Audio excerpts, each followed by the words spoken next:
নমস্কার বন্ধুগণ, এসে গেছি আজকে আমি একটি নতুন তথ্য নিয়ে। তো তথ্যটি হলো এটাই যে আমাদের এই যে ব্রেন, আমাদের মস্তিষ্ক, তার দুটো পার্ট রয়েছে।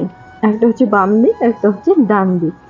আমাদের বাম দিকের ব্রেনের বা মস্তিষ্কের কাজ হলো আওয়াজ শোনা, আওয়াজ শুনে সেটাকে ক্যাপচার করে নেওয়া বা সেটাকে অ্যাবজর্ব করে নেওয়া।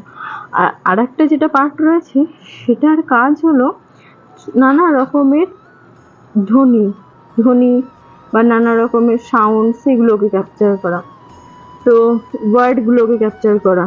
তো আমরা যখন কোনো ভগবানের মন্দিরে যাই, তখন সেখানে যদি আরতি হয় বা ভজন হয়, যে গানগুলো বাজে ভগবানের আরতির সময়, যে ভজন গানগুলো হয়, সেইগুলোতে আমাদের কি হয়, আমরা নিজে থেকেই এইদিকে ডান বাম করতে করতে আমরা ভগবানের এতে নাচতে থাকি।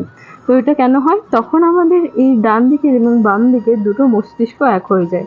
কি হয়, সে আওয়াজটাও শুনতে থাকে এবং নানা রকমের যে ধ্বনি ইনস্ট্রুমেন্টগুলো বাজছে সেগুলো অ্যাবজর্ব করতে থাকে।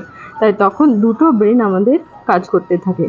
আর একটা পয়েন্ট হচ্ছে এটা, যখন কোনো কবি তার মনের কবিতার একটা গানের মাধ্যমে তার বই লেখে, যেটাকে আমরা কবিতা বলে থাকি, তখনও ওনার সাথে সেটাই হয়, দুটো ব্রেন, দুটো মস্তিষ্ক এক হয়ে যায় এবং তখন তিনি তার মনের ভাষাগুলো কবিতার মাধ্যমে প্রকাশ করে।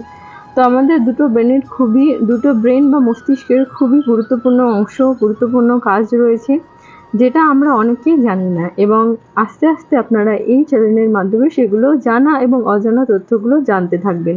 তো সাথে থাকুন কৃষ্ণ মোটিভেশনের সাথে, এবং আমার নানা রকমের নিত্য নতুন এবং রোজের তথ্যর মধ্যে।